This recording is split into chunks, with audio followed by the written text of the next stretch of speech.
Dennis Dodd, CBS Sports, national college football writer. Been with us a lot over the years and joins us today on 365 Sports with Paul Craig. And I'm David Smoak. Dennis, thanks for your time. I'm not sure if you saw this. The Pac-12 released a statement just about, 45 minutes ago or so about how they are in good shape. They feel good. The TV deals are waiting for something to happen and all this, and that the Pac-10, all the schools left outside of USC and UCLA are as one. And that's great. If that's true, that's great. What do you think that statement was supposed to mean?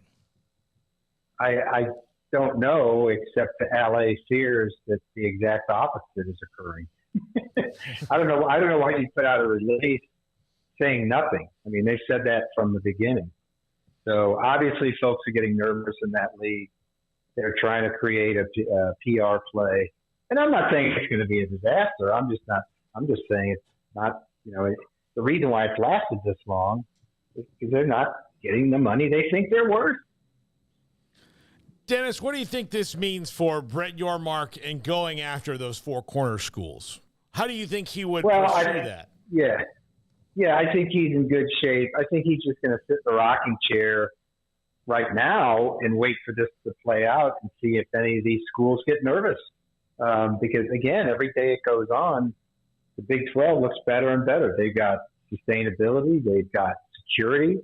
They're going to be seen. They are on linear cable, which at this point, they're on broadcast and linear cable. At this point, I don't know how much of that is going to be available to the Pac-12.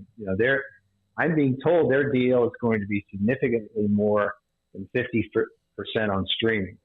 Now, while that may sound great in 2028, it's not going to get you much money in 2023.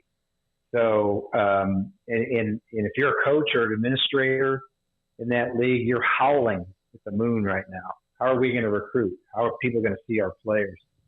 Because Smokey, I am told just the act, for those of us that have streaming, just the act of pressing that extra button, waiting for it to come up, causes people not to watch it, not to subscribe to it.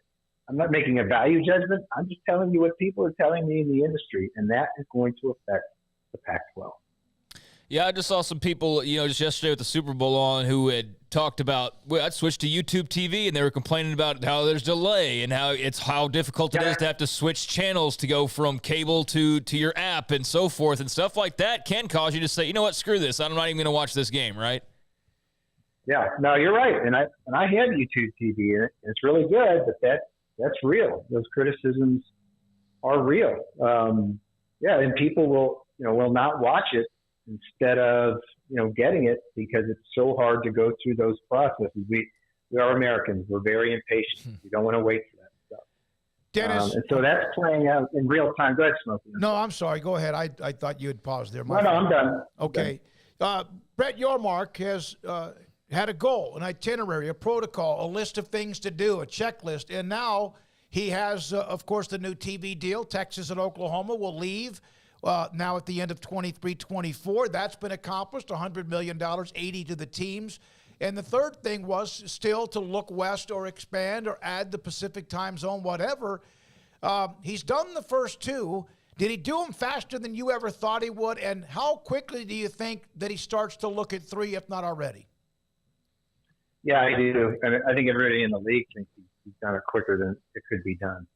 I mean, we're talking about a guy who took office on August 1st, and that's 6 months ago, maybe? Yeah, 6 months. They've already got a new TV deal worth more than when Texas and Oklahoma were in the conference. They've gotten this windfall of cash from Texas and Oklahoma. They can do whatever they want with it, whether, they give it back to the schools or use it to entice schools to join the conference or some combination of both. And he's got options in the Pacific time zone. You've got, if teams shake loose from the Pac-12, then you start with the four corner schools. But if they start to get nervous, what happens to Oregon and Washington? Now, I'm not saying it's going to happen, but those are the two best brands left on the board in America.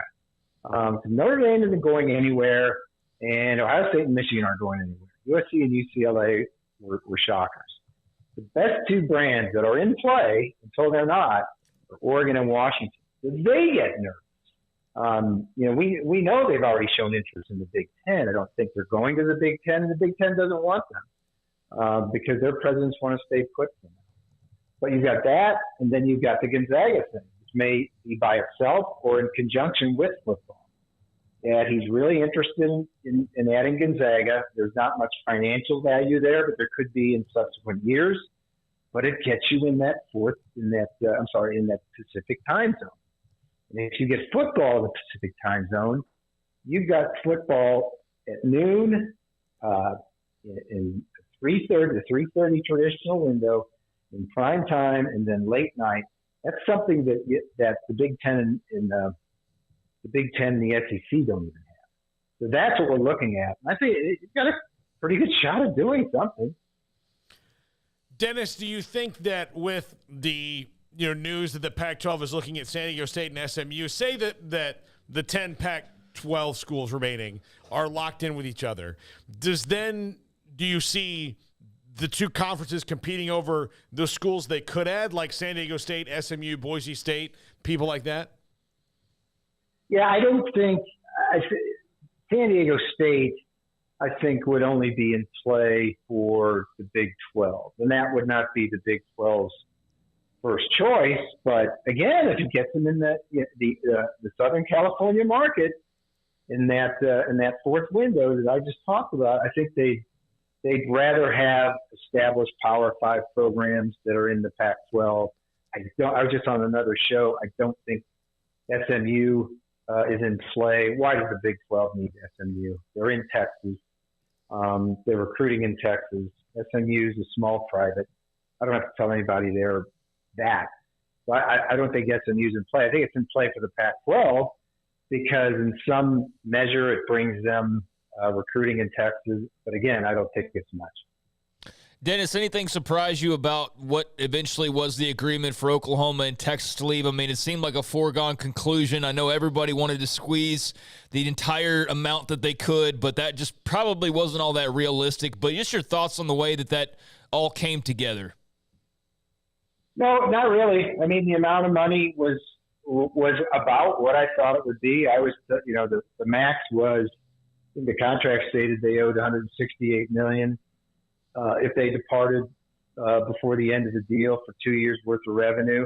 I was also told that when those things are started to negotiate, it usually comes to about 60% of the value. $100 million is almost exactly 60% of the $168 million. So that's about right. As far as what they got, well, that's all they got. But as far as what the networks got, Fox got some cash, and Fox got a game. I think that Texas-Michigan game. So it makes sense. And again, Brett Yormark now can distribute that to membership. He can bank it. He can use it to entice other schools. So they don't. If it comes down to a San Diego State, hey, you don't have to take that. You don't have to. You get a full share based on what we can afford to give you from this money we banked.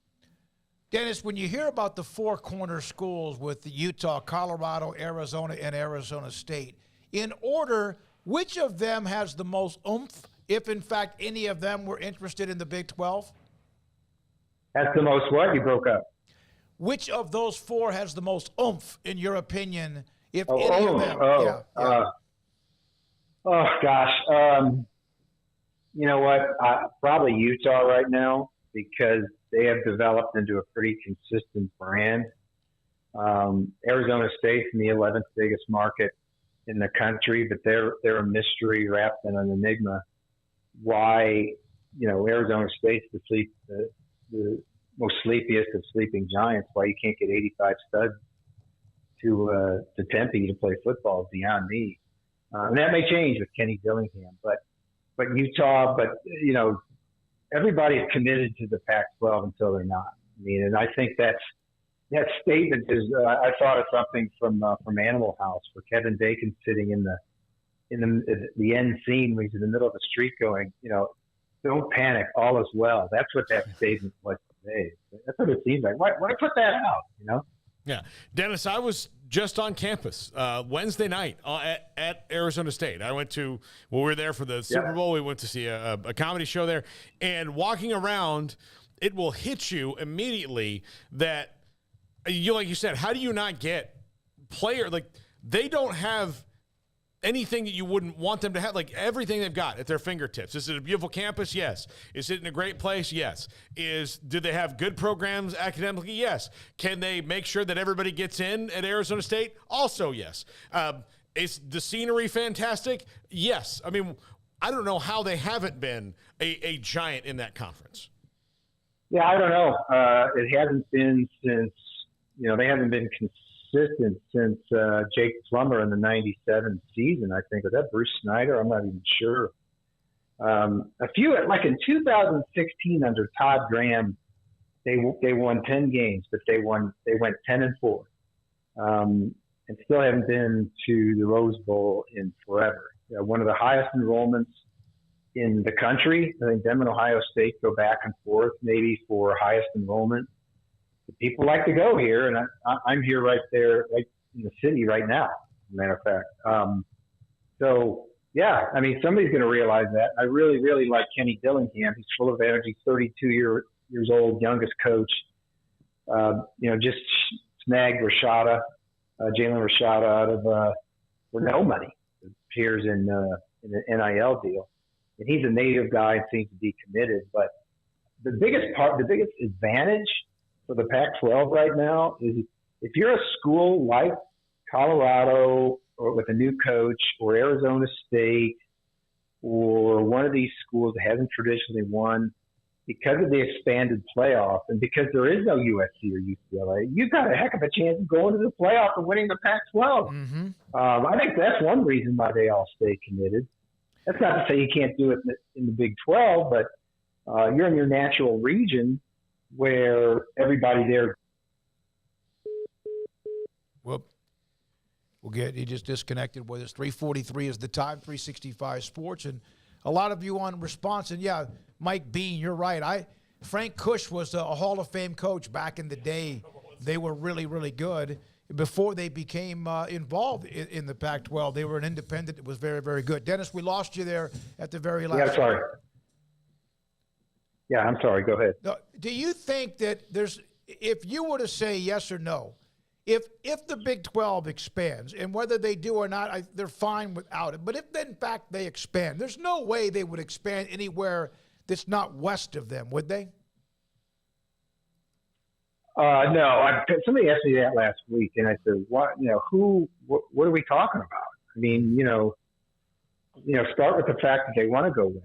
They want to be in the Pacific time zone. They want to be in all four windows on Saturday college football Saturdays.